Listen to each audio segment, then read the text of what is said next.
गाय का कत्ल बढ़ाने के लिए अगर कुछ कर सकें तो जरूर करें।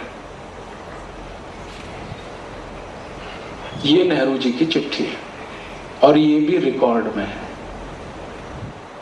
अब नेहरू जी का कौन सा स्वरूप सही था और कौन सा गलत, ये अभी फैसला करने का समय मैं मानता हूं कि आ गया है। जब वो गांधी जी के साथ मंच पे खड़े होकर भाषण करते हैं तो कहते हैं, मैं कत्ल खाने के सामने से गुजरता हूं तो आत्मा चीत्कार करती है और मैं चाहता हूं कि सारे कत्ल खाने बंद हो। और जब वो प्रधानमंत्री बनते हैं तो मुख्यमंत्रियों को चिट्ठी लिख रहे हैं कि गाय का कत्ल बंद मत करो क्योंकि इससे विदेशी मुद्रा मिलती है। उस पत्र का सबसे अंतिम वाक्य बहुत खतरनाक है।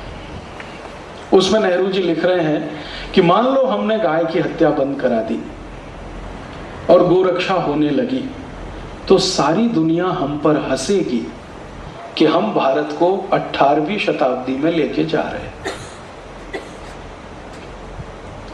अर्थात नेहरू जी को यह लगता था कि गाय का कत्ल होने से देश 21वीं शताब्दी की ओर जाएगा और गोरक्षा होने से 18वीं शताब्दी में चला जाएगा।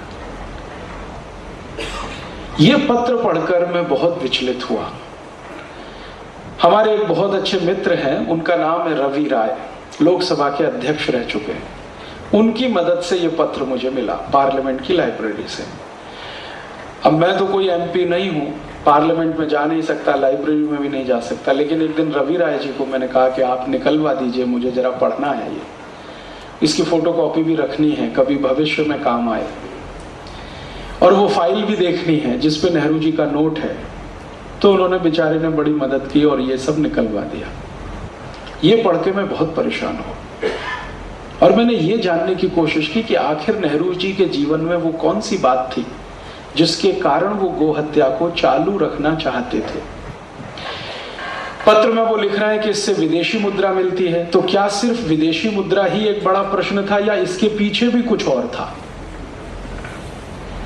मेरा एक व्यक्तिगत मानना है, वो गलत भी हो सकता है, कि व्यक्ति अपने सार्वजनिक जीवन में जो कुछ भी करता है उसकी जड़ उसके निजी जीवन में जरूर होती है।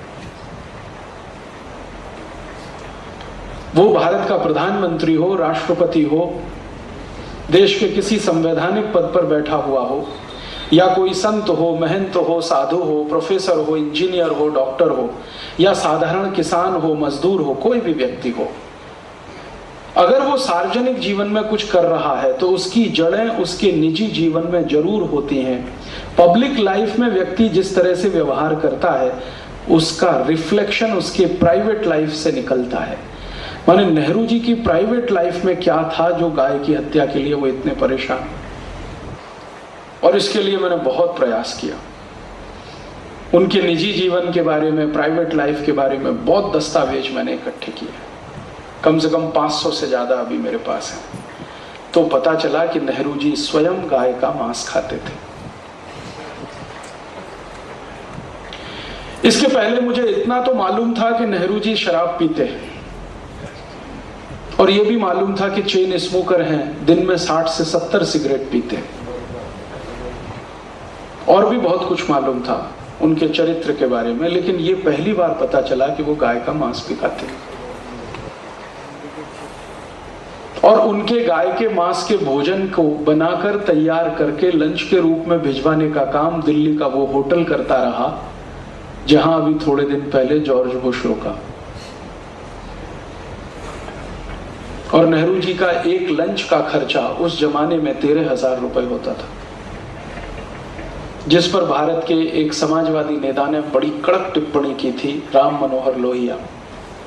उन्होंने संसद में एक दिन बहुत जोरदार भाषण दिया था कि नेहरू, तुम्हारा एक समय का भोजन का खर्च 13,000 रुपए है और भारत के 14 करोड़ लोगों को 2 समय खाने को रोटी नहीं, तुमको शर्म नहीं आती?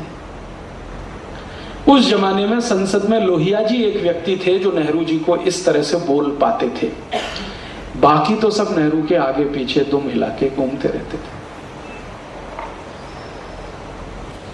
तो जब ये दस्तावेज मिल गए तो मैं समझ गया कि नेहरू जी के मन में गाय के प्रति जो प्रेम था वो दिखावे का था, गांधी जी को प्रभावित करने के लिए था। और भारत का प्रधानमंत्री बनने के लिए था। एक बार प्रधानमंत्री बन गए, अब तो कोई कष्ट नहीं है, कोई रोकने वाला नहीं, कोई टोकने वाला नहीं। और सरदार पटेल की मृत्यु के बाद तो कोई नहीं उनके